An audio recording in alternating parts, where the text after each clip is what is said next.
Late 2025 was just a whirlwind. I mean, you had all these shocking, headline-grabbing events that, on the surface, seemed totally disconnected. But if you actually dig a little deeper, you start to see they're all part of one much bigger story. A story about a fundamental battle for power and, well, for setting new precedents. And the wildest part? All of this was going down while the world was completely obsessed with a totally different kind of power struggle, the race for AI. I mean, you had tech giants literally buying up entire energy companies just to power their servers. But here's the thing. While they were fighting over computing power, a much more fundamental battle, a battle over political power, was quietly reshaping our world in real time. So let's look at the first piece of the puzzle. It takes us way up to the frozen north, where this diplomatic firestorm just erupted over a really audacious bid for Greenland. We're talking about something that threatened to literally redraw the map of the Arctic. And then, bam, a political bombshell hits Washington, D.C. A really revered cultural institution gets taken over and, completely rebranded. This sparked a huge culture war that just echoed across the entire country. And to top it all off, we saw this powerful counterpunch from the legislative branch. Congress passed this brand new law that was basically designed to break open the vaults, forcing decades of explosive secrets about some very powerful people out into the light. Okay, so you've got a land grab, a culture war, and a new transparency law.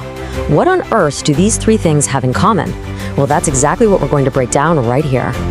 All right, let's get into it. Our first story starts in the icy expanse of the North Atlantic. And it's where this really old world idea, the idea of just buying territory, suddenly comes crashing headfirst into modern geopolitics.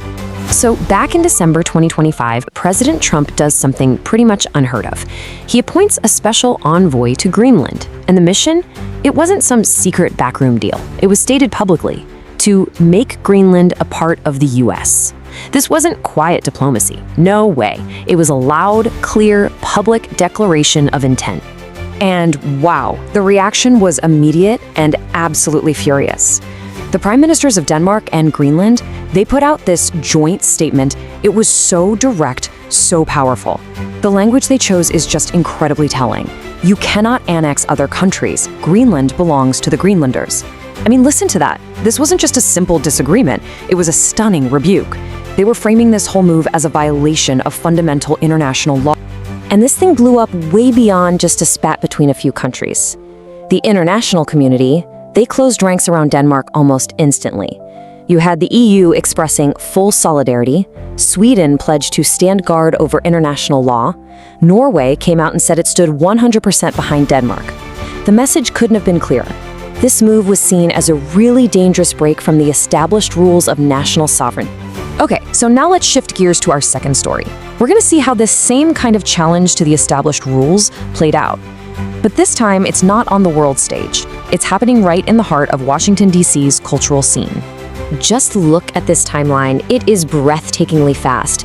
It all starts in February 2025. The entire board of trustees at the Kennedy Center? Fired. Gone.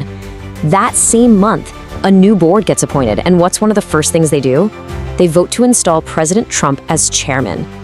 Fast forward to December, the board votes to rename the center, and a new sign goes up, almost overnight. It's now called the Donald J. Trump and the John F. Kennedy Memorial Center for the Performing Arts. You can imagine, the cultural world was just stunned. And the backlash was immediate. You had major artists, people like Rhiannon Giddens and Ben Folds, pulling out of their performances. Even the blockbuster musical Hamilton canceled its entire run. It was sending a crystal clear signal that the arts community saw this as way more than just a name change. To them, it was a hostile takeover of an institution they absolutely cherished. And the new leadership's response, that was just as revealing. I mean, when cast members from another show withdrew, the new interim director didn't even try to smooth things over. Nope. Instead, he goes on the attack in the press, calling them vapid and intolerant artists. That right there signals a huge shift in strategy. This wasn't about building bridges. It was about pure confrontation.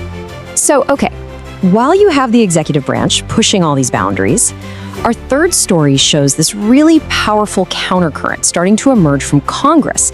It's a legislative demand for radical transparency, and it's aimed squarely at the secrets of the powerful. So, in November 2025, Congress passes something called the Epstein Files Transparency Act. Its mandate was simple, but absolutely explosive. It required the Attorney General to publicly release all, and I mean all, Department of Justice records related to Jeffrey Epstein and his whole network. This wasn't a friendly suggestion, it was a legal order to open the vaults, period. But here's the part that gave this law its real teeth. It specifically outlawed the most common excuses for secrecy. For the very first time, a law said flat out that records could not be withheld just because of embarrassment, reputational harm, or political sensitivity. And that's the whole ballgame right there. It meant that protecting powerful people was no longer a valid legal reason to keep secret. Okay, so let's tie this all together. Let's connect the dots. These weren't just 3 random, chaotic news stories. No, they were 3 completely distinct fronts in a much, much larger battle. A battle over the very definition of power itself. When you actually lay it all out, you can see the conflict so clearly, right? The whole Greenland bid, that was a direct challenge to the rules of diplomacy and national sovereignty. The Kennedy Center takeover, that was a challenge to the unwritten rules of culture and institutional independence. And the Epstein Act, well, that was a direct countermove, challenging the legal rules that had protected the powerful through secrecy for so long. So what we're really seeing here is this fundamental tension playing out right in front of us. On one side, you've got an executive force that's aggressively testing and expanding the traditional boundaries of power. And on the other side, you have this powerful counterforce demanding accountability like we've never seen before. Each of these moves isn't just about a single event. It's an attempt to set a brand new precedent for how power can be used and maybe how it should be used in the future. And that brings us right back to where we started, doesn't it? I mean, while all the headlines are focused on the race to build a new future powered by AI, it's this very human, very raw struggle to define the rules of power that's profoundly reshaping the world for every single one of us, right here, right now. And it all leaves us with one critical question, really, a question for the future. When the old rules of power are broken, who gets to write the new ones?